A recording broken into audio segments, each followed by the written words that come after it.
बिस्मिल्लाहिर्रहमानिर्रहीम। अस्सलाम वालेकुम नाज़रीन, आप देख रहे हैं यूट्यूब चैनल मकबूल ऑफिशियल और मैं हूं रिजवान मकबूल। आज मार्च की 27 तारीख है और संडे का इतवार का दिन है। और जैसा कि आपको पता है कि आज की जो ब्रेकिंग न्यूज़ है जो आनी है आज, वो है आज इस्लामाबाद का जलसा। अभी मैं टीवी पे मनाज़र देख रहा था, अभी जलसा तकरीबन बस शुरू होने वाला है और उसके बाद कहा जा रहा है कि उसमें इमरान खान साहब जो हैं वो कोई सरप्राइज़ देंगे और कुछ बताएंगे कौम को कि वो क्या करना चाह रहे हैं और आगे जाके क्या होगा। ये जो भी ये तहरीक वगैरह जो चल रही है और जो अदम एतमाद की तहरीक है, इसके बारे में वो कौम को एतमाद में लेंगे। मैं कुछ थोड़ी सी गुजारिशात करना चाहता हूँ, आप मेरी पूरी वीडियो देखिएगा और आखिर में मैं आपको बताऊँगा कि इसमें जो इमरान खान साहब का सरप्राइज़ क्या होना चाहिए, क्या होगा। और जो कि मुख्तलिफ जगहों से हम सुनते रहते हैं और या मेरे तो कोई ऐसे ज़रायर नहीं है कोई हुकूमत में या किसी एजेंसी के साथ, बस जो सुनते देखते हैं उसके ऊपर एक तजिया छोटा सा पेश करूँगा। उम्मीद है आपको ये पसंद आएगा। जहाँ तक इसका ताल्लुक़ है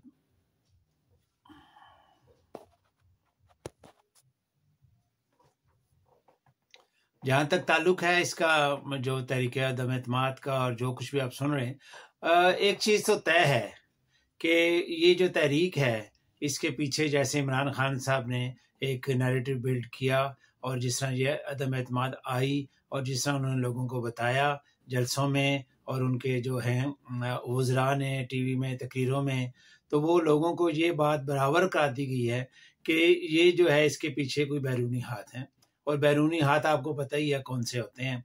और इमरान खान साहब के साथ ये जो कुछ भी हो रहा है ये महंगाई और इस किस्म की कोई चीज़ नहीं है। और जो भी लोगों को प्रॉब्लम था महंगाई से, वो आज किधर गए? अब तो कोई आवाज़ नहीं आती। बल्कि मैं कल एक वीडियो अपलोड करूँगा जो इन्होंने मरीम नवाज़ साहबा और हमजा शहबाज शरीफ साहब के जो गुजरांवाला पहुँचने पे जो दावत दी गई उनको, जो उन्होंने खाने खाए, उससे आप अंदाज़ा लगा लीजिएगा कि कितना दर्द है इनको लोगों की का महंगाई से कितना इनको नुकसान हो रहा है और कितनी इनको तकलीफ हो रही है। आप सिर्फ वो छोटा सा एक क्लिप देखिएगा, आपको मालूम हो जाएगा।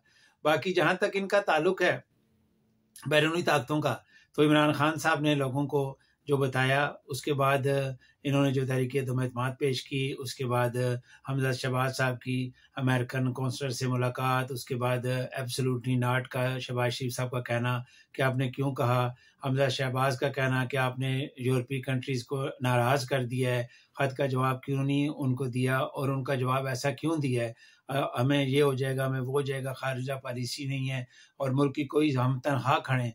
भाई आप तनख्वाह खड़े हैं तो ये 40-50 मुल्कों के इस्लामी वज़ीर ख़ारजा पाकिस्तान कैसे आ गए कॉन्फ्रेंस में?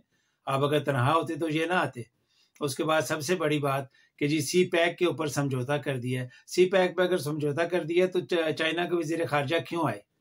और चाइना के वज़ीर ख़ारजा का उसमें आने का जो पैगाम था, जो दिया गया, वो उन लोगों को दिया गया जो पाकिस्तान को गैर मुस्तहकम करना चाहते हैं, जो इस किस्म की हरकतें कर रहे हैं कि पाकिस्तान गैर मुस्तहकम। और पाकिस्तान को गैर मुस्तहकम करने के लिए इस वक्त सबसे बड़ा जो उनका है जो प्रोग्राम, वो यही है कि इमरान खान को हटाया जाए।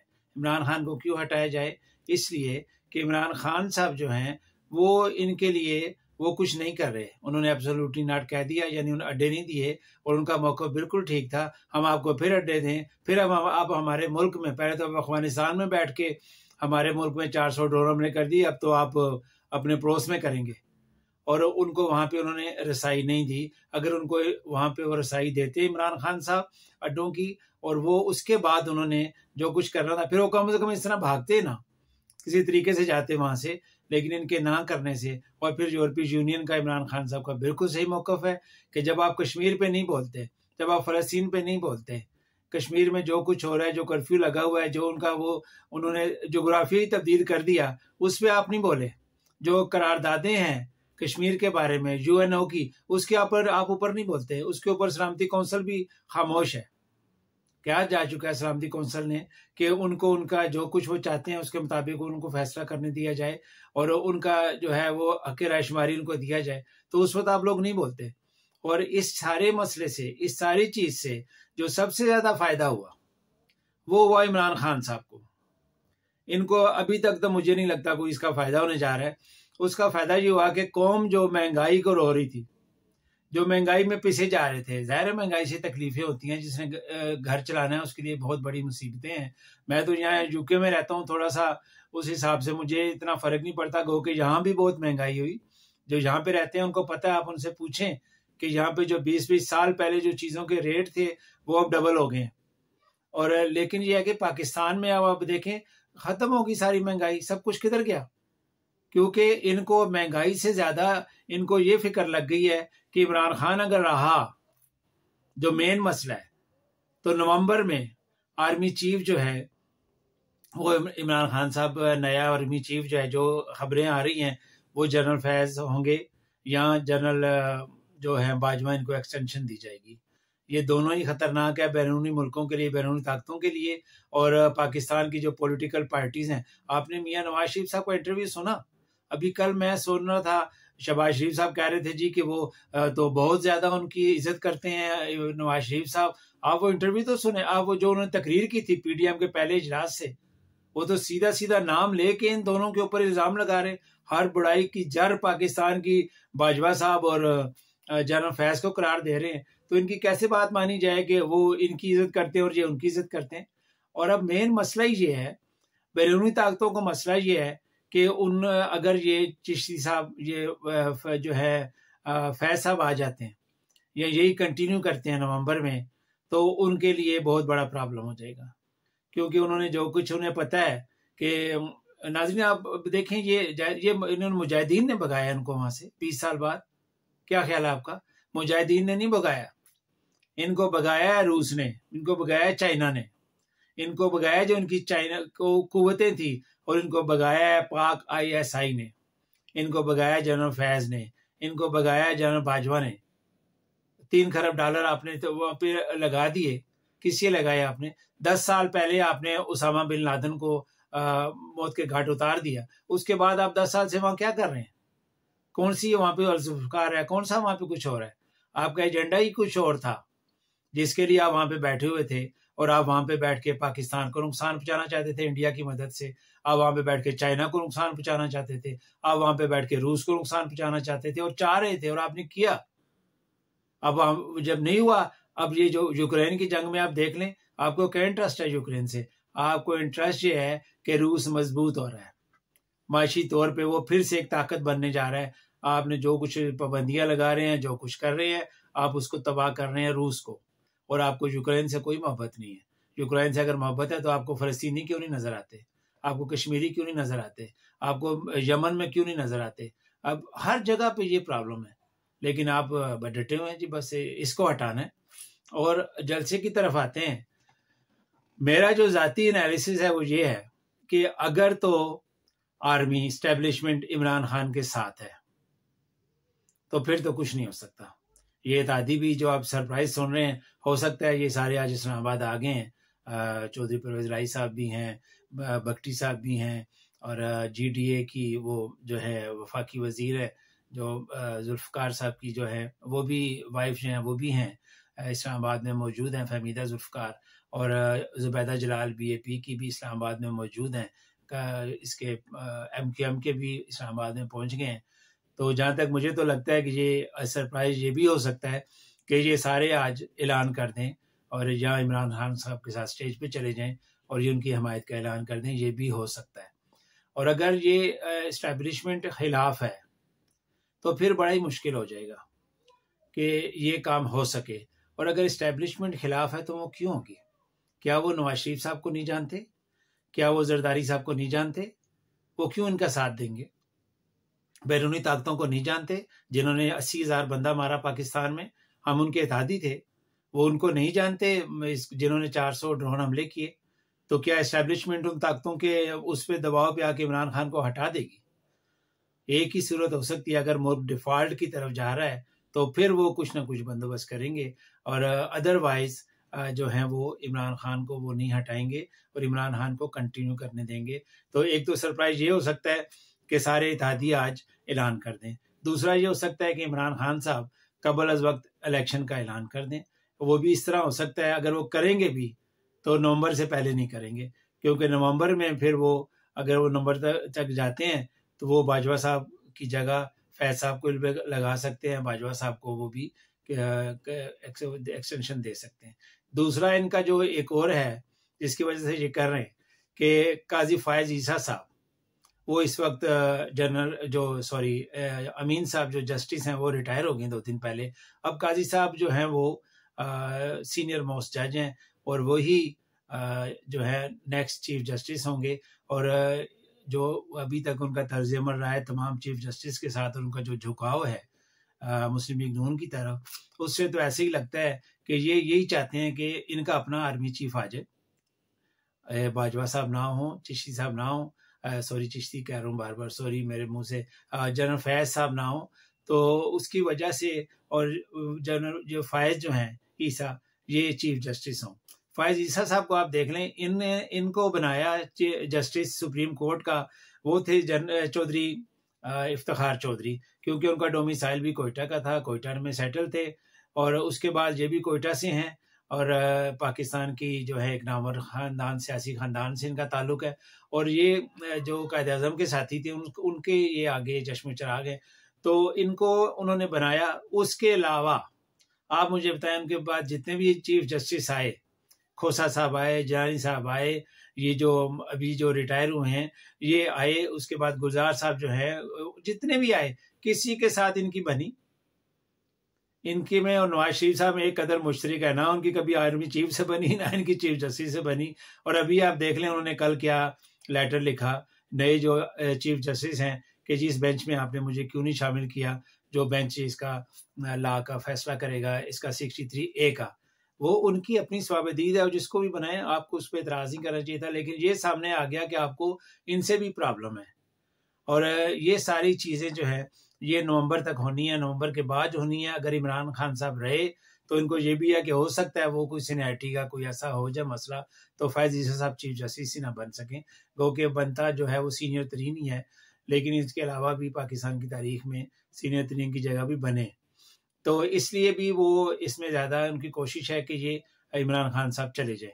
उसके बाद उनका जो है वो इसमें जो नैरेटिव जो बिल्ड कर रहे हैं इमरान खान साहब के खिलाफ कि जी ये बैरूनी ताकतों जो है उनको नाराज़ कर दिया है, तनहा कर दिया है, वो मैं आपको बता चुका हूँ। अगर पाकिस्तान इस तनहा है तो ये तकरीबन 47 मुल्कों के लोग वज़ीर ख़ारजा कैसे आ गए पाकिस्तान में, और इन्होंने वो जो कॉन्फ्रेंस हुई उसमें जो मैसेज दिया गया वो कैसे हो गया।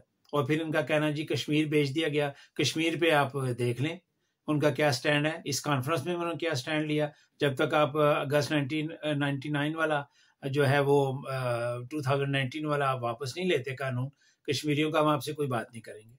नबी पाक की शान के ऊपर जो कुछ वो कहते हैं वो कुछ झुका छुपा नहीं है, सबको पता है। कादियानी को वो कहते हैं, कादियानी से उनका कोई ताल्लुक नहीं है, आप देख लें, कोई साबित कर दें।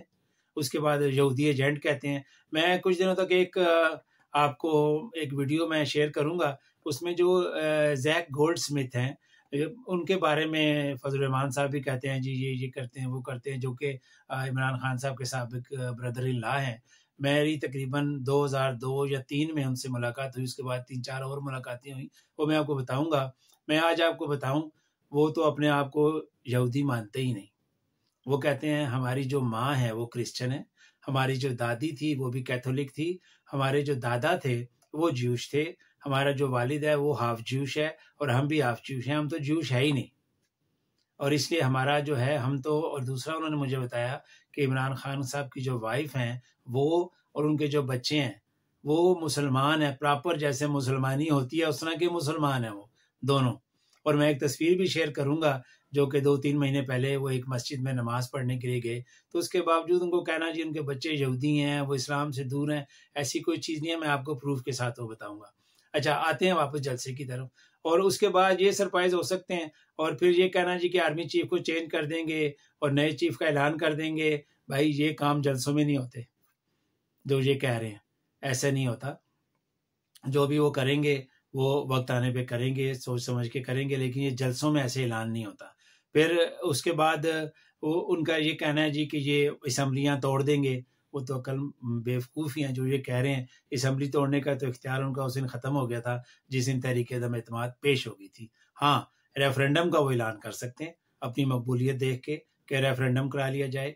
सदर पाकिस्तान को वो एडवाइस कर सकते हैं सदारती निज़ाम के लिए, और सदारती निज़ाम में जो आजकल उनकी जो पॉपुलैरिटी है, जो ये अपोजिशन की बेवकूफ़ी से हुई, इन्होंने अदम एतमाद के ऊपर जो भी होमवर्क किया, उसके बाद इन्होंने सबसे बड़ी जो गलती की, जो बंदे शो कर दिए वो जो उसमें बैठे हुए थे सिंध हाउस में, और आपने कल देख लिया कि एक बंदा जो एक कत्ल का मुलजम है वो भागा हुआ है MNA सिंध से, जाम करीम जो है, उसकी जमानत ले ली गई है 10 दिन के लिए कि वो आके वोट डाले। यानी आप एक कातिल को भी बुला रहे हैं वोट डालने के लिए। आपको आज तक तो नहीं पता चला कि वो दुबई में है, किधर है, क्यों भागा हुआ है, लेकिन अब आपको वो नजर आ गया। वो तो उसके साथ इन्होंने वो भी एक बहुत बड़ी गलती की, ये ओपन करके कि उसकी जमानत हो गई है, अब नहीं आते वो, क्योंकि शेख रशीद साहब ने कहा है उसका नाम ECR में होगा और सीधा जेल जाएगा। अब नहीं आते वो उधर ही रहेंगे। एक वोट तो इनका ये क्या बेवकूफ़ी की वजह से, और इन्होंने अपनी बेवकूफ़ी की वजह से एक नहायत गैर पॉपुलर हुकूमत, नहायत गैर पॉपुलर, जिसका कोई इलेक्शन नहीं, कोई नहीं जीत रहे थे, सूबा सरहद में वो इलेक्शन हार गए। आपने उस बंदे को इतना पॉपुलर कर दिया है कि आज जो है वो हर तरफ जो है इमरान खान है। और उसकी वजह क्या है? पाकिस्तानी कौम को ज़रूर प्रॉब्लम है महंगाई से, ज़रूर प्रॉब्लम है लॉ एंड ऑर्डर से, ज़रूर बहुत से प्रॉब्लम होंगे, लेकिन जब उन्होंने देखा कि ये बंदा मुल्क की खुददारी में समझौता नहीं कर रहा, हमें गुलामी से निकाल रहा है, माशी हालत हमारी ये जो मर्जी कहें बेहतर है। एक और चीज़ आपको मैं कर दूं, कहते हैं जी कि माशी हालात ख़राब हो रहे हैं तो इसलिए आर्मी चीफ साहब इनको, आर्मी चीफ साहब जो होते हैं, जो इकोनॉमिकल कमेटी होती है उसके मेंबर हैं, उनको पता है कि माशी हालत क्या है। इसलिए ये कहना जी कि वो माशी हालात की वजह से ऐसा नहीं होगा, उनको पता है कि माशी हालात है, उस कमेटी के मेंबर हैं, उसमें बैठते हैं वो, उनको सब बताया जाता है और वो डिस्कस करते हैं कोर कमांडर्स के साथ भी और सबके साथ कि मुल्क माशी तौर पे इस तरफ जा रहा है। वो मैं एक वीडियो अपलोड कर चुका हूँ, आप देख लीजिएगा, उसमें मैंने बताया है कि किस तरह ये लगारी साहब ने हुकूमत ख़त्म की। वो इसमें मेरा व्लॉग मौजूद है, आप उसको देख सकते हैं। तो इस तरह वो जैसे मैं आपसे कह रहा था रेफरेंडम भी का ऐलान कर सकते हैं और सदर साहब को सदारती निज़ाम के लिए वो एडवाइस भी कर सकते हैं, और उसके बाद अगर उनके खिलाफ वो हो भी जाती है और सदर साहब उससे पहले कोई ऑर्डिनेंस जारी कर देते हैं तो वो इनको करना पड़ेगा, और वो इनके खिलाफ जो है अदम एतमाद के बाद भी वो काम होगा। और रेफरेंडम में जो आजकल मैं जो मोमेंटम देख रहा हूँ तहरीक इंसाफ का, वो लोग जो थक हार के नाराज़ होके बैठ गए थे घरों में, वो सारे लोग बाहर निकल आए हैं, इमरान खान के साथ खड़े हो गए हैं, क्योंकि पाकिस्तानी कौम मुल्क की खुदारी पे सौदा नहीं करती। पाकिस्तानी कौम गुलामी से निकलने के लिए किसी भी तरह के हर तरीके के साथ तैयार है, और इन लोगों ने बेवकूफ़ियाँ करके ये जो, और फिर इमरान खान ने ये कहना कि मैं जो हूँ, इनका हमारे पास प्रूफ है कि बैरूनी ताकतें हैं, 30 अरब डॉलर दिया गया है। कल एक साहब टीवी पे कह रहे थे, मैं उनका नाम नहीं लेता, मुस्लिम लीग नून के, कि जी 30 अरब डॉलर उन्होंने कहाँ से देना है। ओ भाई, 3 ट्रिलियन डॉलर, 3 खरब डॉलर उन्होंने 20 साल में लगाया अफगानिस्तान में। क्यों लगाया है? इसलिए नहीं लगाया था कि इमरान खान आ जाए और उनको एब्सोल्युटली नॉट कह दे, उन्होंने इसलिए लगाया था कि वो वहां बैठ के जो गेमें कर रहे थे पाकिस्तान की खुशहाली के लिए नहीं कर रहे थे, चाइना की खुशहाली के लिए नहीं कर रहे थे, अमेरिका की खुशहाली, उसके लिए रूस की खुशहाली के लिए नहीं कर रहे थे। वो तो इन सबको तबाह करने के लिए 3 ट्रिलियन डॉलर लगा सकते हैं, तो इमरान खान को हटाने के लिए 30 अरब डॉलर क्या चीज़ है। और अगर इन्होंने आज जलसे में ऐलान कर दिया और प्रूफ दे दिए, जैसे भुट्टो शहीद ने किया था ऐलान, तो अगर उन्होंने प्रूफ दे दिए कि ये ताकतें हैं, ये प्रूफ हैं, तो आप यकीन कीजिए इन अगले इलेक्शन में ये बिलावल साहब और मरियम तो इलेक्शन अभी लड़ ही नहीं सकती, मेरे ख्याल उनका तो 7 साल पूरे नहीं हुए, और ये इनके लिए जीतना मुश्किल हो जाएगा। इतना पॉपुलर, आप देख लें वो शख्स कितना गैर मकबूल था, कोई ज़िमनी इलेक्शन नहीं उन्होंने जीता। कल बता रहे थे बिलावल साहब और मरियम साहबा कि आपने आज तक कितने ज़िमनी इलेक्शन जीते हैं, तो बीबी जहाँ तक मुझे याद है आपके नवाज शरीफ साहब के और भुट्टो साहब बेनज़ीर साहबा के दौर में भी, नवाज शरीफ साहब के दौर में कभी कोई ज़िमनी इलेक्शन नहीं जीता, एक इलेक्शन जीता जब ये वज़ीर आला पंजाब थे, और NA 99 का इलेक्शन जो जिसके खर साहब ने जिसके साथ कंपेन चलाई थी वो पीपल्स पार्टी ने जीता। उसके अलावा कोई एक इलेक्शन बता दें जो आपने जीतने दिया हो किसी को, तो ये ना कहें कि ये नहीं जीतने देंगे और ये नहीं जीतने देंगे। और मैं बस यही आपको बताना चाहता था, रेफरेंडम का भी ऐलान हो सकता है, सदारती निज़ाम का भी ऐलान हो सकता है, जो घरेलू ताकतें हैं उन्होंने क्या किया, क्या क्या इसके पीछे है, इसका भी ऐलान हो सकता है, और ये क्यों किया जा रहा है ये भी वो बता सकते हैं। और इस किस्म की चीज़ें, और इलेक्शन का जैसे मैंने आपसे कहा कि अर्ली इलेक्शन अगर ऐलान कर देते हैं तो फिर तो बात ही ख़त्म हो जाती।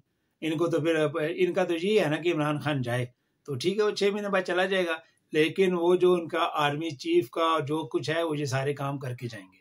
और अगर उन्होंने ये काम कर दिया और इस मोमेंटम को बरकरार रखा तो जब भी नेक्स्ट इलेक्शन होंगे तो इनको बहुत टफ मुकाबला करना पड़ेगा। आजकल जो जलसे हो रहे हैं ये लोग क्यों कर रहे हैं? इसलिए कि जो लोग जा रहे थे पार्टियां छोड़ के पार्टी को इस टिकट के चक्कर में, उसकी तरफ मैं भी आता हूँ, उनको कम से कम अब ये पता लग गया कि मुस्लिम लीग नून का टिकट कामयाबी की जमानत नहीं है। इमरान खान के साथ रहेंगे तो कामयाब होंगे, और पीपल्स पार्टी का टिकट तो मेरा तो नहीं ख्याल, जो बिलावल साहब पारा चनार में और मालाकंड में जलसे किए हैं, मेरा तो नहीं ख्याल कि पीपल्स पार्टी का कोई टिकट के लिए पीटीआई को छोड़ के जाएगा। वो पीटीआई के साथ ही रहेंगे। और बहुत ही बेवकूफ़ है जो बिलावल को मशवरे दे रहा है कि छोटी छोटी जलसियां करो इमरान के मुकाबले में। वो तो समझदार हैं, मरियम नवाज़ जिन्होंने मालाकंड का जलसा मुलतवी कर दिया तबीयत की नासाजी, हालांकि उससे 1 घंटा पहले वो सहाफ़ियों से मिल रही थी हशाश बशाश सी, लेकिन उनको पता लग गया कि जलसियां करके हमारा नुकसान हो रहा है। लेकिन बिलावल साहब अभी तक जलसियां कर रहे हैं। अभी आप कल भी देख लें, जब लाहौर से निकला उनका काफिला, तो लाहौर तो उनका गढ़ है, आप देख लें कितने बंदे थे। और मौलाना फजल रहमान साहब के साथ क्या हुआ कल, उनका जो धरना था आपने देख ही लिया। तो इसलिए मेरा आपको सिर्फ ये बताना है कि ये जो कुछ भी कर रहे हैं ये इमरान खान साहब को मज़ीद पॉपुलर कर रहे हैं।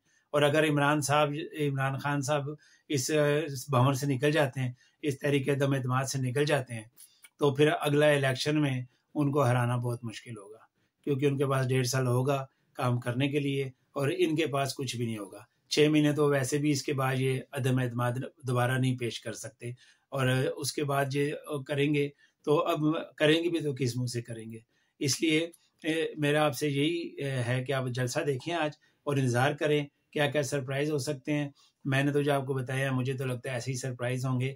और जहाँ तक पंजाब गवर्नमेंट का है वो भी मेरा नहीं ख्याल कि ऐसा कोई मसला हो रहा है। और ये जितने भी हैं इत्तेहादी, हो सकता है इनके साथ ऐलान कर दें, और अगर इत्तेहादी इनके साथ जाते हैं और सुप्रीम कोर्ट का फैसला आ जाता है 63A का कि जो पार्टी पॉलिसी के खिलाफ वोट देगा वो नाअहल होगा ताउम्र, यहाँ 10 साल के लिए भी, तो कोई भी पार्टी के खिलाफ वोट नहीं देगा। उनको पता है कि ये पार्टी के खिलाफ वोट देंगे तो 10 साल के लिए हम बाहर हो जाएंगे। तो अगला इलेक्शन अगर 20 करोड़ ले ही लिया, 25 करोड़ ले लिया है, तो अगले इलेक्शन में कुछ ना कुछ तो कर ही सकेंगे, जहाँ पे पार्टी से माफ़ी तलाफ़ी करके टिकट मांगेंगे। इसलिए वो तो इनका नैरेटिव इमरान खान ने जलसे करके ख़त्म कर दिया। कम से कम पीपल्स पार्टी और मौलाना फजल रहमान के लिए कोई पार्टी छोड़ के नहीं जाएगा इनके टिकट के लिए। हाँ, मुस्लिम लीग काफ नून का वोट बैंक है, उनके साथ लोग जाएंगे, गए भी हैं। लेकिन अगर ये 63A का फैसला पहले आ जाता है अदम एतमाद से, तो फिर कोई नहीं कहीं भी जाएगा। और फिर अगर ये इत्तेहादी चले भी जाते हैं, मेन जो 2 जिनके ऊपर है इस वक्त, 7 सीटें MQM की हैं और 5 जो हैं वो परवेज़ लाई साहब की हैं। अगर ये 12 बंदे चले भी जाते हैं और इनके बंदे नहीं जाते उस कानून आने के बाद, तो आपका क्या ख्याल है हुकूमत के पास इतनी अथॉरिटी भी नहीं होती कि उन्होंने इनके 12 बंदे तोड़ के रखे हों। उन्होंने हो सकता है इनके 20 बंदे तोड़ के रखे हों। और कल शेख साहब ने कह भी दिया कि हमारे पास कितने हैं, लेकिन वो समझदार हैं, वो उनको शो नहीं कर रहे। और अगर वो इनके बंदे 25 बंदे भी इमरान खान की इनके खिलाफ जाते हैं और कौमी असम्बली में नहीं जाते, वोट कास्ट नहीं करते, तो उन पर डिफेक्शन क्लास उन पर नहीं लगेगा, उनको मुस्लिम लीग नून नायल नहीं करा सकेगी, क्योंकि उन्होंने वोट डालेंगे तो नायल होंगे। उन्होंने तो वोट डाला ही नहीं, वो तो असम्बली में गए ही नहीं। तो जैसे ये कह रहे हैं हमने जाना ही नहीं, अगर उनके भी 20 बंदे ये नहीं जाने देते या वो नहीं जाते तो अदम एतमाद वैसी नाकाम हो जाएगी। इसलिए जलसे का थोड़ा सा टाइम रह गया है, आप भी जाएं जलसा देखें और मैं भी जलसा देखता हूँ, और उसके बाद आप देख लीजिएगा जो कुछ मैंने आपको सरप्राइजेस बताए हैं इनमें से ही कोई सरप्राइज होगा। और आखिर में अगर इस्टेब्लिशमेंट साथ है तो इमरान खान साहब कहीं नहीं जा रहे, और अगर इस्टेब्लिशमेंट साथ नहीं है तो फिर इमरान खान साहब जो है वो सदारती उसका ऐलान कर देंगे और या री इलेक्शन का ऐलान कर देंगे। और ये जो इनकी अदम एतमाद है ये फिर भी कामयाब नहीं होगी। कल एक साहब कह रहे थे कि इसके बगैर कामयाबी नहीं होती, इस्टेब्लिशमेंट बगैर नाकाम होती है। नाकाम नहीं होती अगर इस्टेब्लिशमेंट आपके साथ हो। तो सर 89 में बेनज़ीर के खिलाफ जो अदम एतमाद नाकाम हुई थी, MQM इत्तेहादी थी पीपल्स पार्टी की, उनके 24 वोट ये रिकॉर्ड पे है। जनरल रिटायर्ड असलम बेग जो चीफ थे उन्होंने जाके उनको दिए थे, नहीं दिए थे, जाके गूगल करके देखें, इन्होंने वोट दिए थे ना 24 के 24 उसके खिलाफ। तो इस्टेब्लिशमेंट हार गई थी ना, बीबी जीत गई थी, हालांकि वो नायत कमजोर थी पार्लिमानी उसके ऊपर, लेकिन वो जीत गई थी। तो इसलिए ये कहना गलत है कि इस्टेब्लिशमेंट जिधर होगी वही जीतेगा, इस्टेब्लिशमेंट न्यूट्रल होगी कोई जीतेगा। लेकिन एक चीज मैं आपको बताऊं, एक बंदा बहुत ही खामोश है, उसकी खामोशी मुझे बहुत खटक रही है, और वो हैं डीजी जो है नदीम, DGISI। उनका आपने कोई बयान पढ़ा, कोई मुलाकात सुनी, उसके ऊपर भी ध्यान रखिएगा। मिलते हैं अगले वीडियो में, अगले व्लॉग में, और इन बातों को देखिएगा कि आज क्या फैसला होता है और इमरान साहब क्या फैसला करते हैं। और until next video, अल्लाह हाफिज़। अल्लाह